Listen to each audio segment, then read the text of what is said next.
much. Welcome back to Monday Show with Craig Revel-Horwood, who has a nasty rash. And I'm home away star, Stephen Peacocke. Can't let him get away with that. The girls in the audience want Stephen to take his shirt off, and I'm sitting here hoping and praying that Craig doesn't. It's that kind of show. Now, still to come this morning, if you holidayed in Britain this summer, which was the wettest, meanest, miserablest summer for 100 years, will you be making the same mistake again next year? And if not, then what on earth is going to happen to British tourism? 0207 173 5555, that's the number you need.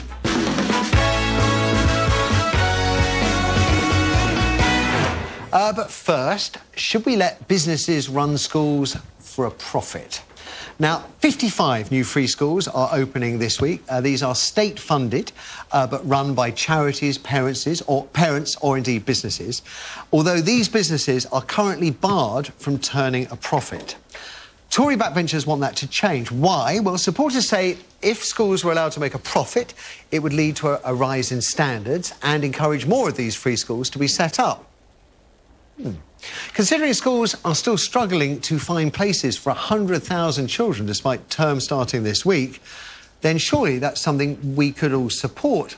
How will they make a profit, these business-run free schools? Well, they could do things like look at the contracts they make for canteen food and look at making better deals so they generate some cash. They could do better deals with other schools, with suppliers, whoever they have to do business with, they can make better deals, make profits.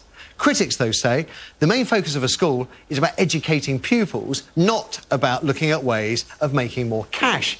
Won't schools who seek profits start cutting corners, hiring poorer teachers, using cheaper supplies? There are already profit-making schools in Sweden, Chile and the US, though, and experts claim there's no evidence that these schools have raised standards. And our Education Secretary, Michael Gove, he's sort of sitting on the fence. He said there's no need for business to turn profits yet. Yet being the critical word. Now, if we look at the health service, we've already got private companies running part of the health service. There's a private company, Circle, that runs an NHS hospital in Hinchingbrook in Cambridgeshire. And it claims in the short time that it's been in charge, it's cut waiting times, improved care and delivered savings in its first 6 months. All of us, many of us at least, were opposed, Craig, to seeing private firms interfering in the NHS, and yet what evidence we have suggests it's going rather well. So why not allow those businesses that are running free schools now to turn a profit? Well, when I first came across this story, I thought, yes, what's wrong with that? Actually, it provides incentives, you know, let them make profit, because it becomes competitive, which I think is good for any business. But competitive on profit or competitive in education standards? On the education standards, because you want the majority of the paying public to come to that school, don't you? And you want to have fantastic reviews for that school, great grades, everyone that comes out of that school is going to be exceptional. And that's because, they're competitive about it. But then, my biggest problem with that is that standards actually won't improve. I think they'll drop. And that's largely, I think, due to greed. Because as soon as you start making profit, you want more. I mean, look at every single business. You have to cut corners in order to make profit. They're not going to be supplying the best pens, the best, paper, for instance. I mean, it can be as small as that, but add up to a fortune in savings, and all for profit. So I'm in two minds, but I think it's a good thing if it's competitive and standards are put there on, for everyone to see. Stephen, do you trust capitalists, arch capitalists with one eye on the bottom line to actually be putting... What would their priority be? Would it be to educate children and get good results, or will it be to make sure that they and all their investors come away with a bit of cash? Well, I guess it depends on what happens with the profits that they make, whether that goes straight back in and into the individual school and who decides what it's spent on. But I think it's anything where you cut back. In Australia recently we had a similar debate, more about giving principals and parent bodies more control over how money is spent. That's what we've been doing here. Yeah, which I think is good, wherever you can cut out government, where one government says this is going to be what everyone's going to have without taking into consideration. Parents doing something very altruistically off their own back is one thing, but But big business, Anne, I'm looking at the water companies. You know, we sold off our water companies and now everybody complains their bills are getting higher, the service isn't as great, there are more leaks. Do you trust businesses to turn a profit and raise standards? No, although it's very interesting, as you said, I think, that if they were I don't see anything wrong with running a school like a business, because that implies that's what we're doing now. Doing it in an efficient manner.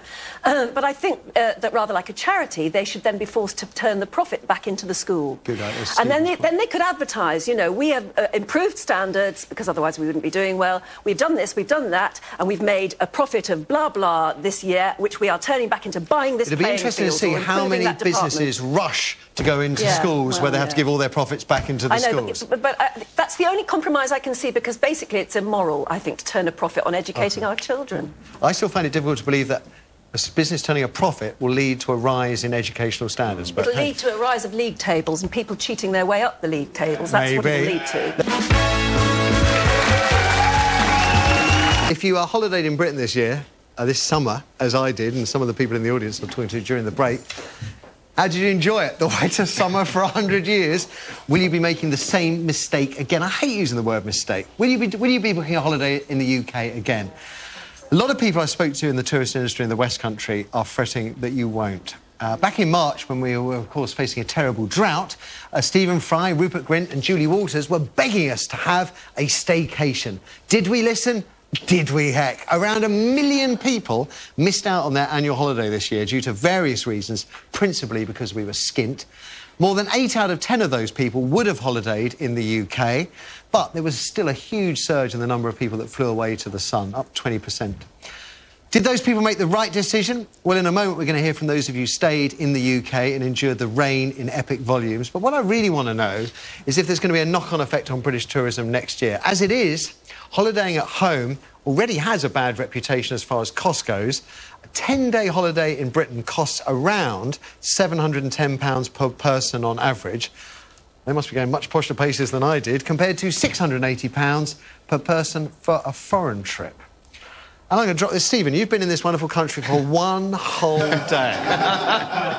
Will you be coming back? Will you be leaving? I should ask, first of all, as an Australian. We normally look, I would encourage you to come to Australia. We've got some beautiful beaches and it never rains. No, our last summer was the wettest we've had in years. Well, and we went from a drought into that. But I think it's different because you're talking about people staying here to holiday. But for an outsider, I come to England to see, you know, to see the grey skies and the castles and the history, which kind of suits what I was looking forward to. You're keen on your modern history, I know. Yeah, you know, that's all part of the experience. Grey skies is part of what you come for. Well, yeah, we're surrounded by beautiful beaches, and you know, I'm not coming to England to go surfing if I could. I've got friends in the Caribbean who say, "What's it like, you know, in your country with your miserable weather? Because it's so boring here." They say, so boring, sweltering. Have you found that you've had to have the lights on in the house most days this summer because it's been so dark? Have you holidayed in the UK or abroad this year? No, we stayed in the UK. And would you do it again?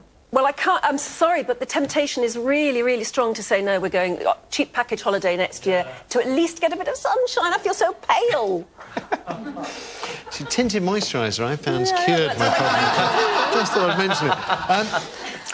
We have a wonderful tourist industry, though, wonderful places to stay. And I went to a couple of small hotels, and they were struggling for business because people had taken the view the Olympics were going to make things very difficult and people were going to go away.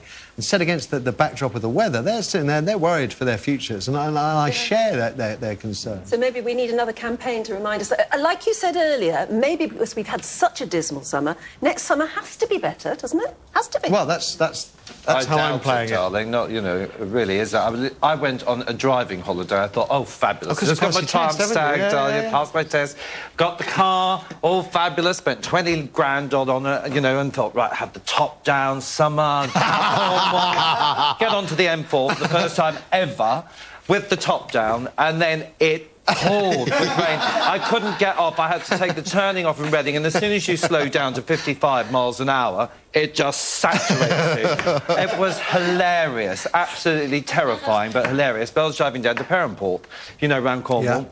And I was speaking to people there, and they said it's been the worst for them because they rely on the weather, you know, and it's a surf beach, and they rely on that beach for money. And he said, the guy that I was speaking to, the owner of the pub, said it was absolutely dreadful. Yeah. So it's not great. I had a day at Wimbledon, did the Ultra Wimbledon thing. We weren't on centre court, so we just got rained on the entire day. But came home Was Cliff thinking, Richard there? I've done Wimbledon. No, he wasn't. Thank God for that. Can you make a bad situation worse? Right, very briefly, holidaying in the UK this year, Morag? We've had 17 weeks of dry weather in the Isle of I knew that. I heard it's been you've had a wicked time this year. weather. So, Our rivers and our streams were all dry because we were needing rain. they've had a fantastic summer. They really have. Fantastic. Really have been. Morag, you're making me green with envy. Next year I'm coming up your way. Thank you for the call, but that is all we have time for today, I'm afraid. Stephen, great to meet you. Yeah, thank you I for hope you having me. enjoy the rest of the trip. Will do. Give our love to Raymar and the rest of the team when you go back Definitely. there as well. And check him out. Brax, Home and Away, every weekday, 1:15 and 6 p.m. right here on Channel 5. Craig and Anne, great start to the week. Thank you very much for that. Look forward to seeing you tomorrow. Hope your rash gets better, Craig. Ladies and gentlemen, your fabulous panel. Tomorrow, we've got football legend and sometime rapper John Barnes joining the panel to discuss the headlines. And something we talked about earlier, we're going to look at the link between pain and perfection after Victoria Pendleton admitted to self-harm after winning gold in Beijing. Thanks for choosing this Monday morning. Thanks for your calls. We'll see you 9:15, 12.